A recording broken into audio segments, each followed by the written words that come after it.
My name is Jessie Sun, and I'm an assistant professor at WashU in St. Louis. And today I'll be talking to you about moral opportunities and trade-offs in everyday life. So traditionally, a lot of research in moral psychology has overemphasized the use of either unrealistic hypothetical situations, such as the morality of having sex with a dead chicken, or whether it's better to kill one in order to save five, as well as artificial lab-based behavioral paradigms, such as cheating games or disgust manipulations. Now, while there is a lot to learn by studying morality using highly controlled situations, I believe that in order to understand what people are really like in everyday life, we need to study what they naturally do and what they experience in their everyday moral lives. It's not every day that we betray someone or save a life. Major moral events do matter, but we also need to understand the far less dramatic 95% of people's everyday moral existence. And by studying moral experiences under typical conditions, we'll get a better sense of the importance of different factors as they naturally unfold in everyday life. So I'm not the first person to make this point. There was an influential paper by Will Hoffman and colleagues in 2014 on morality in everyday life, which has since sparked a lot more research on morality in everyday life. But still, using naturalistic approaches is by far the exception rather than the norm. And so many fundamental questions still remain unanswered, such as how often do people perceive opportunities to be either more or less moral in everyday life? And how do people experience and resolve virtue trade-offs? And these are the two questions that I'll be addressing in today's talk. So for our first question, how often do people perceive opportunities to be either more or less moral? Let me just change this view. All right, that's better. Okay. So some previous research provides the impression that morality isn't all that relevant in everyday life. So in this paper by Will Hoffman, they asked participants 5 times a day for 3 days this question: during the last hour, did you commit a moral act, yes or no? And did you commit an immoral act, yes or no? And they found that only 9% of people's reports involved their own moral or immoral acts. Another more recent paper by Atira and colleagues looked at how often morality came up in people's everyday conversations. They first asked people to estimate how often they thought they talked about morality, and people estimated that morality came up in about about 25% of their conversations. But when they looked at people's actual conversations recorded in their everyday lives and then transcribed, or when they looked at their Facebook posts, they found that only 4% of everyday conversations and 2% of private Facebook posts contained any moral content. So they concluded that there's a paucity of morality in everyday life, or at least in everyday speech. I wanted to revisit this question of how often morality is really relevant in people's everyday actions, because I thought there were a couple of limitations with these previous approaches. In particular, several problems with morality as a way to frame people's moral experiences. So one issue with asking people whether they did something moral or immoral is that I'm not convinced that everyday people walk around thinking about morality as a concept. Morality is often very loaded. It has religious connotations, and it sounds very serious. Like something's only moral or immoral if it's very severe. So that might mean that many aspects of everyday moral experiences, which tend to be much more low-key and minor, but nonetheless carry ethical implications, might not be noticed by people. A second issue is that morality is a thin concept. It's very descriptively vague. So it's really unclear what people are even referring to when they say they do something moral or immoral. And people, it's just easy to answer a question: did you have the opportunity to be honest, compassionate, respectful, fair, compared to did you have the opportunity to do something moral? And so we decided to approach this question by conceptualizing morality in everyday life in terms of 12 virtues.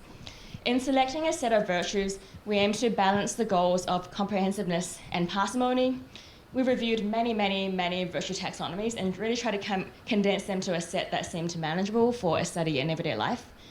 And we also wanted to make sure that our virtues were relatively representative of various higher order virtue domains that have been proposed, such as benevolence, integrity, justice, etc. And so we came up with this set of 12 virtues: compassion, courage, fairness, forgiveness, gratitude, honesty, humility, loyalty, patience, respectfulness, responsibility, and wisdom. We also decided to focus on perceptions of people's perceptions of the opportunities they had to enact these virtues, rather than their actual behaviors, since we were interested in the question of how often morality is relevant in people's everyday experiences. So, to address this question of how often various virtues are relevant in everyday life, in a project led by my grad student, Ben Harden, we recruited 377 prolific participants who were largely representative of the US on key demographic factors. And they completed an intake survey and then completed a 7-day repeated day reconstruction method study, reporting on a total of 12,385 episodes in their everyday life. So to explain how the DRM works, as a participant, you would get this kind of diary grid where you're asked to break down your day into any set of episodes that make the most sense to you. For example, you might have an episode titled Getting Ready in the Morning, going from 7:30 a.m. till 8 a.m., and you might write some notes to yourself like, I feel sleepy. And then the next episode might be walking to the psychology building, and that might last only 5 minutes.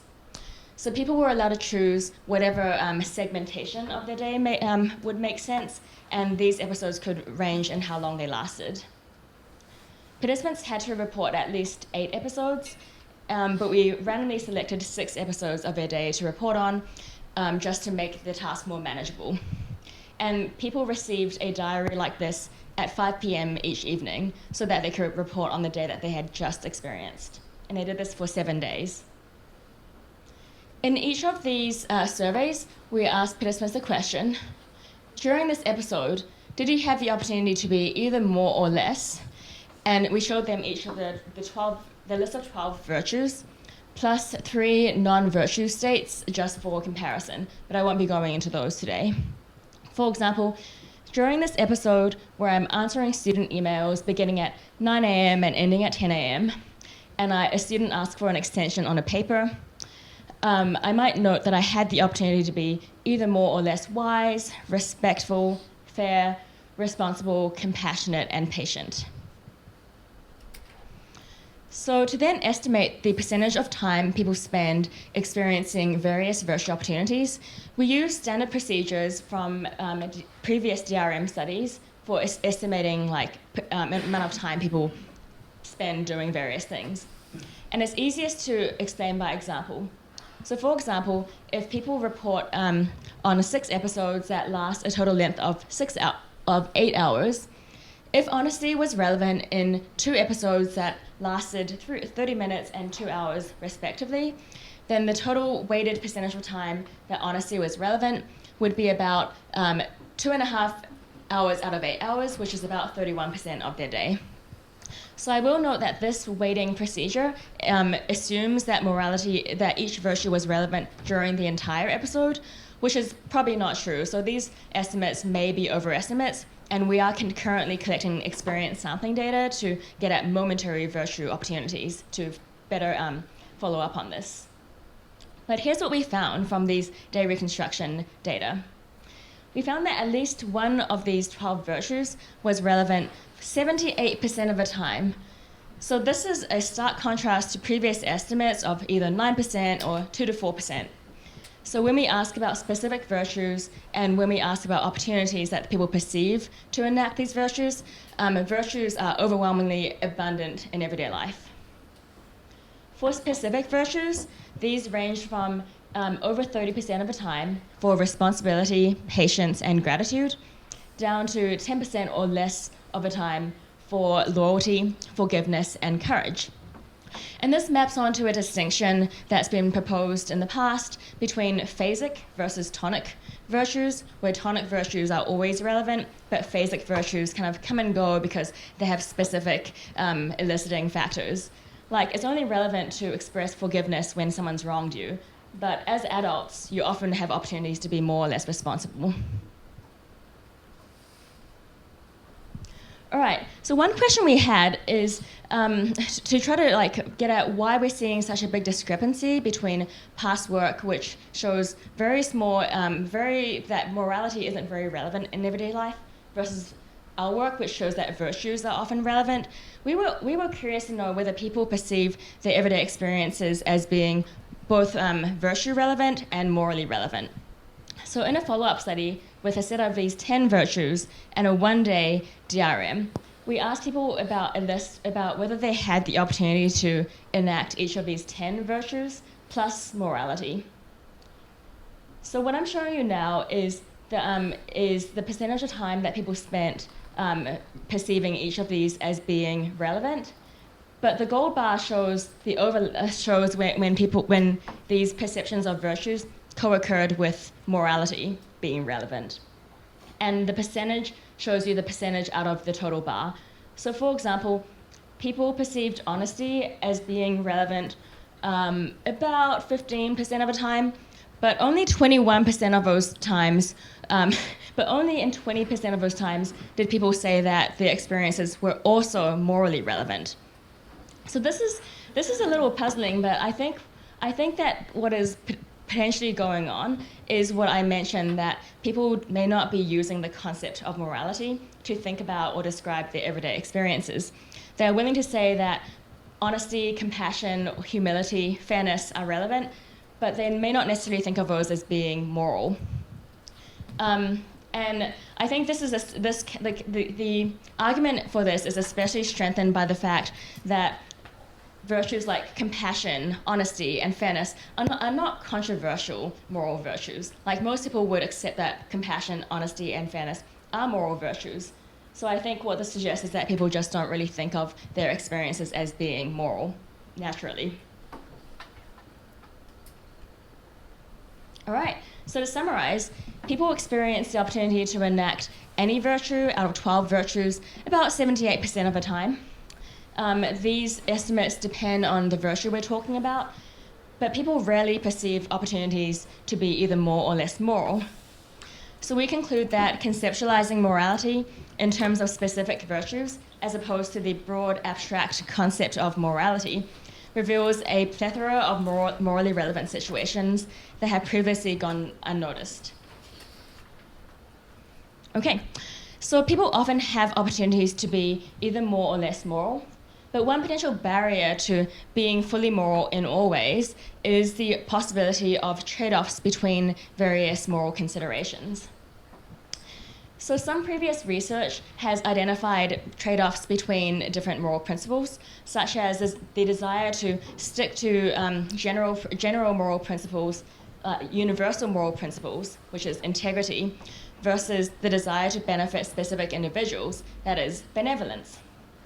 Some examples of this include trade-offs between fairness and loyalty, where someone who is a whistleblower faces a decision to either be disloyal to their company or a specific person, versus to be fair to everyone who might be affected. Another example is a situation where people might decide whether to be loyal to someone by lying or to be honest but disloyal.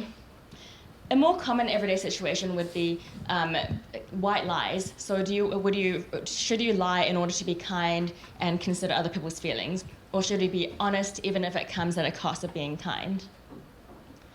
Another kind of virtue trade-off might occur when two virtues are just behaviorally incompatible. For example, courage implies action, whereas patience implies restraint. So there may be a conflict between these two virtues. So even though past research outlines possible situations where virtues can come into conflict, it's unclear whether virtues typically come into conflict and how often they come into conflict.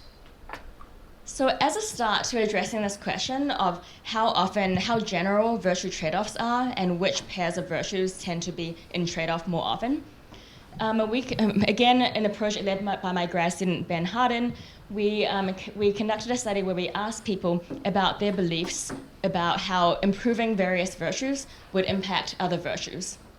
For example, if I became more courageous, this would cause me to become much more honest than I currently am, become much less honest than I currently am, or remain as honest as I currently am. We did this for each pair of 15 virtues, and overall we overwhelmingly find facilitation effects, where people believe that improving on one virtue would improve a variety of other virtues. We found some situations where people did not perceive a significant increase. For example, people thought that becoming more honest wouldn't necessarily, becoming more compassionate wouldn't necessarily increase your honesty, but no cases where people perceived a significant trade-off. We also repeated this for vices only and virtues crossed with vices, and the only trade-offs we found were with the vices of laziness and cowardice, because after all, if you're lazy and cowardly, it's hard to inflict harm on the world. You're just not very agentic. But that's all we found in terms of evidence for general virtue trade-offs. But one possibility is that people might not be able to think of virtue trade-offs in the abstract, even if they do come up in everyday, concrete, real situations. So to further explore this in everyday life, in a project led by my grad student Tielin Zhang, we asked how often people experience virtue trade-offs in everyday life, and how they experience and resolve these trade-offs. And this is very much work in progress, so feedback welcome. Okay, so for study 1, we use the same data from that first DRM study I presented. So I won't go into details on that. But I do want to remind you of the question on virtue opportunities, because we only asked people about trade-offs when they indicated that the virtues were relevant, because you can't experience a trade-off if the virtue wasn't even relevant. So in this example of answering student emails and having opportunities to express each of these 6 virtues, we showed people a conflicts matrix where we let them report up to 3 conflicts. So we defined a conflict in this first study as situations where you couldn't show high levels of both behaviors at the same time. So in this matrix, I'm indicating that it was not possible to be both fair and compassionate. So a trade-off between fairness and compassion. So how often do people experience any virtue conflicts? When we look at across all episodes, including episodes where no virtues were relevant, we find that people experience virtue conflicts about 9% of the time. But you might think it's more relevant to only consider episodes where at least 2 virtues were relevant. So situations where virtues had the potential to come into conflict. And when we look at that denominator, it increases to, the percentage of episodes increases to 16%. But probably what you're more interested in is which specific virtues, pairs of virtues, are more often in conflict. So for the sake of time, I'm just going to show you the prevalence of conflicts by each virtue pair for situations where both virtues were relevant in that pair. For example, this number, 11.3%, means that for 11.3% of the time when both honesty and forgiveness were relevant, they were reported to be in conflict. So what we see here is that all possible virtue conflicts were reported. So even though past research has only highlighted a few select virtue pair conflicts, our work suggests that there are many more potential conflicts. Many of these conflicts can be described as integrity-benevolence conflicts, and they capture many of the most prevalent conflicts, such as between honesty and forgiveness, honesty and respect, or honesty and compassion. I should note, though, that even though these were some of the more common conflicts, it's not the case that when people experience an opportunity to be both honest and compassionate, they overwhelmingly perceive a conflict. These conflicts only seem to occur up to 10% of the time. So this work suggests that virtues can come into conflict, but these are more the exception rather than the norm. However, there were some puzzling findings. For example, one of the most prevalent trade-offs was between patience and forgiveness, and we just could not figure out why this would be the case. And it also wasn't that intuitive why respect and patience or courage and honesty would be relatively frequently in conflict. So we conducted a study too to address some of these questions, but to just summarize, we find that people experience any conflict about 9% of the time. Specific conflicts ranged from 0.6 to 12% of the time when both virtues were relevant. But a few questions that came up were the possibility that conflict might be too high a bar, because we had framed a conflict as a situation where you could not show high levels of both situations at the same time. But there may be a lot of situations in everyday life where it's difficult to show high levels of both virtues, but you can ultimately overcome that and integrate both virtues. So we wanted to be able to capture some of these situations as well. And some of those higher prevalence conflicts were not at all intuitive, which made us wonder and worry that participants were maybe interpreting the definition of a conflict as situations where it was hard to be high on both virtues, not situations where being high on one virtue made it difficult to be high on the other virtue. So that was a potential issue in our question wording. So in study 2, we really wanted to know whether participants were correctly understanding the concept of a virtue trade-off and get more information on how people were experiencing and resolving these trade-offs. So this time, again, we recruited prolific participants, but a lot more of them, 1,000, because we wanted to only measure their experiences for one day in order to get more information on one specific virtue trade-off. We asked them to report on 10 episodes of their day, and if they reported a virtue trade-off in at least one of those episodes, we selected one virtue trade-off episode and asked them follow-up questions, for example, open-ended questions about the experience and how they resolved that conflict. If they did not report a trade-off that day, they were redirected to 2 further versions about a previous conflict they'd experienced or a hypothetical trade-off that could happen. This time we just looked at 10 virtues because we rarely saw trade-offs with gratitude and wisdom, so just as an attempt to shorten the survey. And we slightly reworded the trade-off question. So this time, instead of framing it as a situation where you couldn't show high levels of both behaviors at the same time, we really wanted to frame it, make the causal connection between one virtue and the other virtue clearer by describing it as a trade-off such that showing high levels of one behavior would make it difficult to show high levels of the other behavior. And this time, the trade-off matrix made that clearer too. For example, high levels of virtue 1 would make it difficult to show high levels of virtue 2.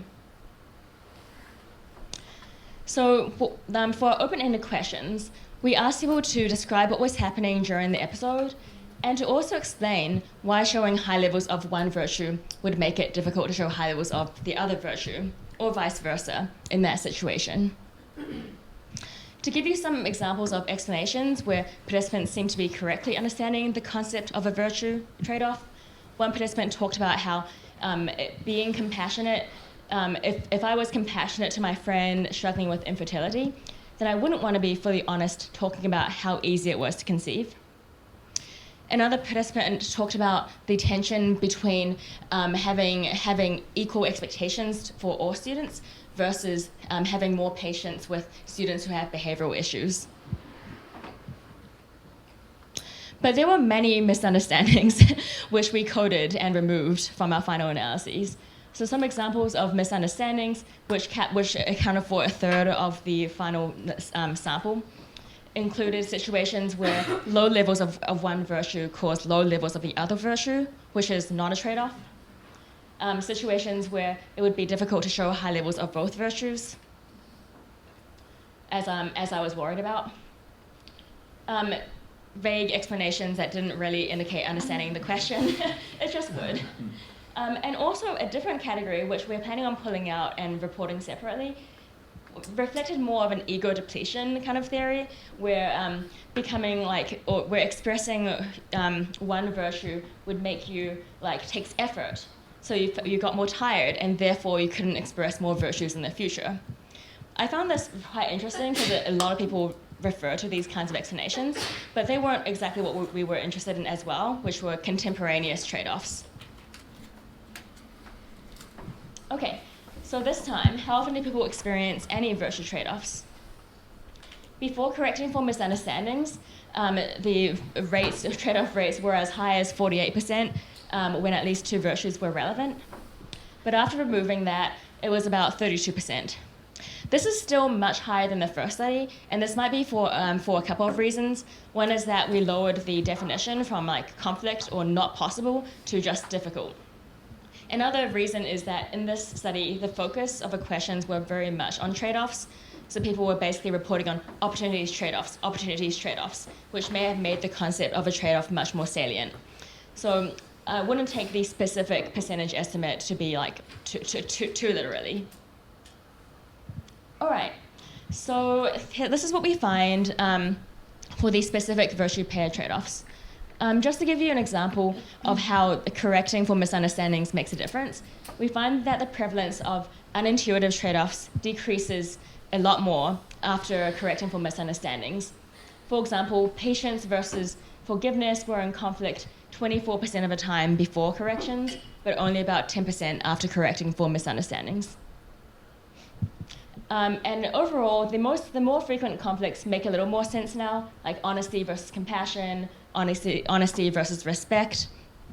But again, nothing exceeded 30%, which is probably already still an overestimate given the like salience of trade-offs in this study. So again, this gives a sense of which virtue pairs tend to come into conflict more often, but still suggests that virtue trade-offs are not the norm or like inevitable in everyday life. We also were asked a bunch of follow-up questions, but I'll only have time to present one result, which is how people resolved these trade-offs. So we asked people, how did you resolve this trade-off between honesty and compassion? And we gave him the options of prioritizing one virtue over the other, compromising by showing a little bit of each virtue, finding a way to integrate the two virtues by showing high levels of both, or avoiding the situation. And we also asked them, if they were in this situation again, how would they resolve this trade-off? Because we were interested in whether people were satisfied with how they'd resolved the trade-off. So what we find is that over 50% of participants prioritized one virtue over the other. So prioritization was by far the most common strategy, followed by compromising, and a small subset of participants were able to integrate both virtues.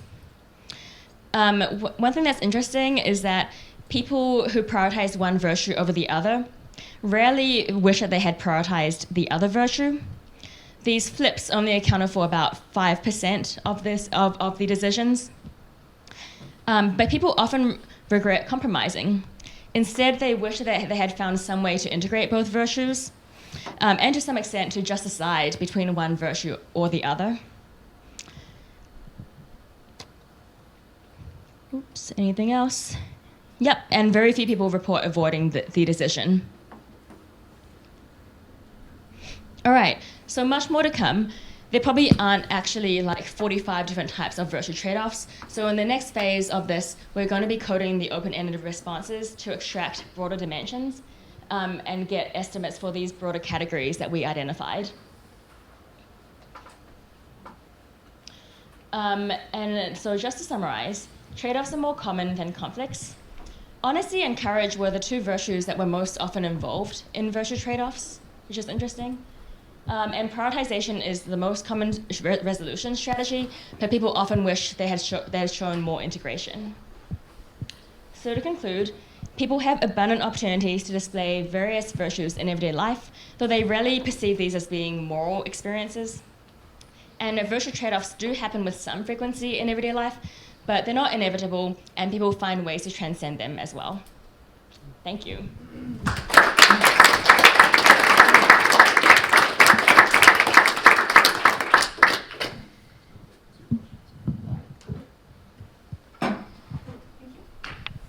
thank you for this data. It's fascinating. Thank you for getting it and telling us about it. I am curious about this temporal dynamic. Did you look in the first study of just like, day -1 affecting the next day? Oh, interesting. Because you can imagine two competing hypotheses, right? One is like a moral licensing kind of thing, like today I was really vigilant and so tomorrow I can do whatever I want. Or you can imagine that like once you start noticing it, you start noticing it all the time. Yeah, so we haven't done any lagged analyses, but we do have, we have like 6 episodes a day, and we also have reports of the state enactments, so how honest they reported being in each episode, so we definitely could look at these effects. Oh, well, maybe I'll get the talk turn. So I thank you for the talk. I think the findings about honesty are particularly interesting to me, and how it's often perceived to be in conflict, and perhaps more so. And then I was thinking of the last talk and a lot of commentary we see with calls for media to be truthful, to be unbiased, especially technology-mediated communication. And I was kind of wondering about your findings, and where a lot of the times when people call for sort of things to be sort of unbiased or truthful, to be honest, if we think honesty is sort of grounded in truth, it's placing truth as the criterion of value of what we think is good. And when I was doing some of my honesty work, Richard Schell pointed out to me, he's like, that's a very biased view, that we should hold truth as the criterion of value. He didn't put it that way, but that's how I'll put it. And I think what your findings are interesting to me, at least for some people, some of the time they might not prioritize truth or honesty, that there's something else that they would say is the thing we value, or the criterion by which we should judge it. And I was kind of wondering your thoughts about these calls, that things should be, or whether it's technology, that things should be unbiased or truthful based on someone's version versus another value, and how that might relate to the kinds of trade-offs you're seeing of, and is this a very, I don't know, a particular viewpoint, right, that of course might cohere with either status in society, political affiliation, other things that we might value truth versus something else. Yeah. Right.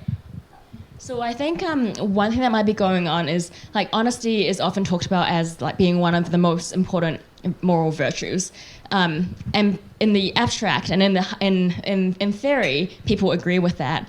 But I think that in concrete real-world situations, people find it difficult to be honest because there is a trade-off with harm often. Like, they feel like being honest would come at the cost of someone's feelings or other considerations. So they may not be able to actually live up to that abstract principle in reality.